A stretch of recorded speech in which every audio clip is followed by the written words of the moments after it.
सुधांशु जी, देखिए, शिक्षा उतना ही ज़रूरी है मुझे लगता है जितना कि जीवन के लिए दूसरे पहलू। जैसे मैं ये भी कह सकता हूँ कि पानी और भोजन की तरीके से शिक्षा भी ज़रूरी है।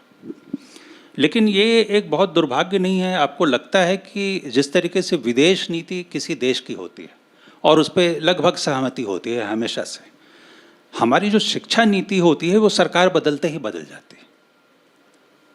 क्या इस पे एक मत होना जरूरी है? देखिए, हमारे साथ समस्या क्या रही, इसका भी मैं उत्तर आपको देता हूं। आपको एक लाइन में समझ में आ जाएगा कि शिक्षा नीति क्यों बदलने की जरूरत होती है। 16 मई 2014 को जब प्रधानमंत्री मोदी जी के नेतृत्व में भारतीय जनता पार्टी को स्पष्ट बहुमत मिला, मतलब एनडीए को तो मिला ही, बीजेपी को स्पष्ट बहुमत मिला, तो 18 मई 2014 को लंदन से निकलने वाले अखबार संडे गार्डियन ने अपना एक एडिटोरियल लिखा और उसका शीर्षक था India second tourist with destiny. और उस एडिटोरियल में उसने लिखा कि अभी तक ज्यादातर जिन दलों का शासन रहा, क्योंकि अटल जी के टाइम में हमारे पास एब्सोल्यूट पावर नहीं थी, वो वही थे जो ब्रिटिश कॉलोनियल माइंडसेट की लीगेसी को आगे बढ़ाते जा रहे थे। फर्स्ट टाइम एक ऐसे विचार के हाथ में पूर्ण सत्ता आई है, क्योंकि अटल जी के टाइम में पूर्ण सत्ता नहीं थी, जिसका ब्रिटिश उपनिवेशवादी मानसिकता से कोई लेना देना नहीं है, जो अपने इंसेप्शन एंड इंस्पिरेशन यानी अपनी स्थापना और प्रेरणा दोनों में मूलता भारतीय है। तो जानते हैं उसने वर्ड क्या यूज किया? 16th of May 2014 should be remembered in Indian history as the day on which Britishers finally left India। तो आप ये सोचिए कि जिस विचार को हम लेके चले थे, तो अब जो आप कह रहे हैं ना, सरकार बदलना नहीं है, ये थॉट बदलना था। थोड़ा सा मैं हल्का सा विषयांतर करके, कोई बहुत से लोग कह कैसे 2014 के बाद ही सब कुछ हुआ, तो मैं बताना चाहता हूं जिसको आप आजादी कहते हैं, स्वतंत्रता, उस तंत्र में स्व किश्तों में आया है। 15 अगस्त 47 को हम आजाद हुए, तो गवर्नर जनरल कब तक अंग्रेज रहा? 30 जून 48 तक। तो पूर्ण स्वतंत्रता थी क्या? अब आइए, भारत का सेना अध्यक्ष कब तक अंग्रेज रहा? 1949 general Francis Roy butcher. Bharat का एयरफोर्स चीफ कब तक अंग्रेज रहा? 1954 गेराल्ड गिब्स।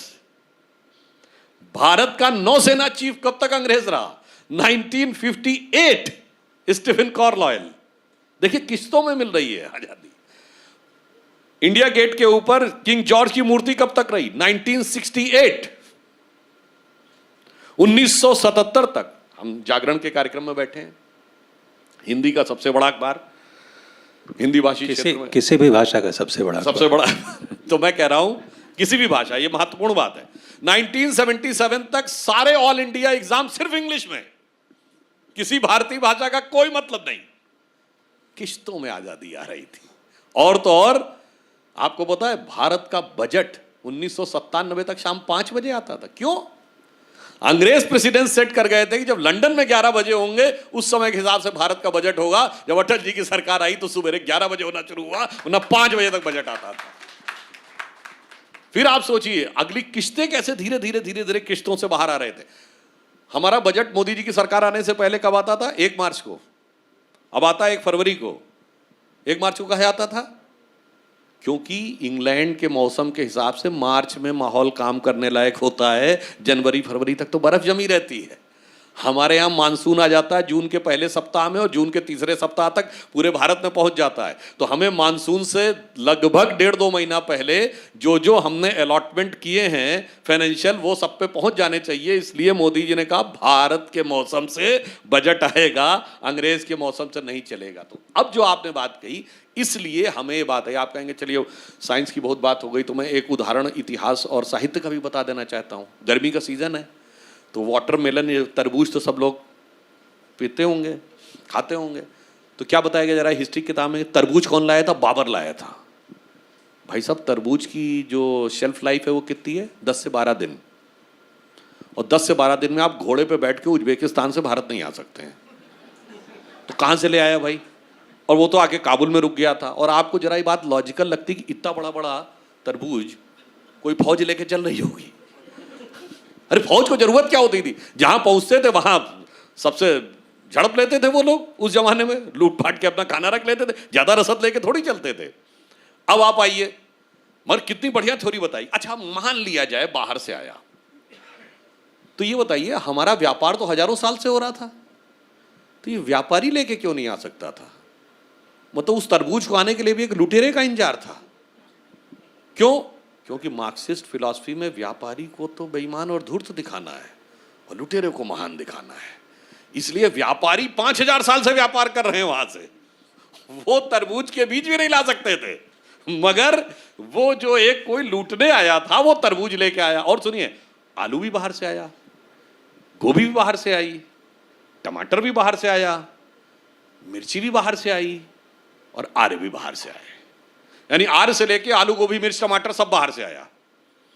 क्या बढ़िया कहानी हमें बताई गई है कि आर्य कहां से चले? आर्कटिक से, फिर वहां चले नॉर्दर्न यूरोप में आए, सेंट्रल यूरोप में आए, आल्स में आए, सेंट्रल एशिया में आए, अफगानिस्तान में आए, फिर भारत में आए, उत्तर भारत में, फिर यहां आके रुक गए।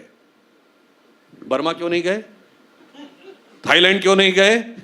वियतनाम क्यों नहीं गए? ऐसा लगा जैसे वहां से सिर्फ उत्तर और दक्षिण भारत का विभाजन करने के लिए आ रहे थे। अद्भुत थ्योरीज हमको पढ़ाई गई, ऐसी ऐसी चीजें हमें पढ़ाई गई और हमारे दिमागों में वो चीजें भर गई इस ढंग से कि आज भी हमारा इंटेलेक्चुअल क्लास, जैसे सुषमा स्वराज जी ने 1996 के अपने स्पीच में कहा था कि जब तक आप भारतीय होने पे शर्म का अनुभव और हिंदू होने पे ग्लानि का अनुभव ना करें तब तक आप भारत में इंटेलेक्चुअल नहीं माने जा सकते थे। ऐसी वाहियात थ्योरियां अब हम लोग बचपन में पढ़े हैं, जो हमारी जनरेशन के होंगे और हमसे बड़े वाले सभी यही पढ़े होंगे कि Sangam is the confluence of Ganga Jamuna and the mythical Saraswati. यही पढ़ाया गया है, गंगा जमुना और काल्पनिक सरस्वती के संगम पर प्रयागराज है। और 1988 में नासा के सैटेलाइट ने सरस्वती का ट्रैक निकाल लिया। अब जियोलॉजिकल डाटा भी बताता है और सैटेलाइट डाटा भी बताता है कि सरस्वती नदी एग्जिस्ट करती थी और 5000 साल पहले सूख गई। आप सोचिए क्या जबरदस्त थ्योरी। और आपको पता है जियोलॉजिकल डाटा ये बताता है the peak of it, Saraswati नदी की विड्थ क्या थी? 6 to 8 किलोमीटर्स। तभी उसका इतना जबरदस्त वर्णन वेदों में है। और सुनिए, कहते हैं आर्य तो आए बाहर से, वेद लिखे गए 1200 BC में और सरस्वती नदी सूख गई थी 2500 साल पहले। तो जो 2500 साल पहले सूख गई थी उसका वो सारा बता रहे थे। इससे समझ में आता है कि हमारे दिमागों में किस ढंग की चीज भरी गई। और लास्ट में एक और पॉइंट कह दूं, हमारे यहाँ इतना बढ़िया नैरेटिव बनाया गया, ऐसा षड्यंत्रकारी नैरेटिव आपने कभी नहीं सुना होगा। हम सब ने बचपन में इस क्वेश्चन को जरूर कभी देखा हो, भाई आप इतने अच्छे थे तो गुलाम क्यों हो गए? सुना होगा ना। पहली बात तो भाई साहब, दुनिया में कोई बचा क्या? हम बच गए बड़ी बात नहीं है।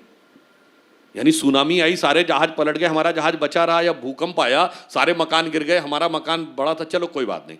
हाँ भाई साहब, हम तो गुलाम थे। अगर हम गुलाम थे, 2000 साल से आक्रमण झेला और 1000 साल की सीधी गुलामी थी, तो जो कुछ इन 1000 सालों में समाज में हुआ उसके लिए हम जिम्मेदार कैसे?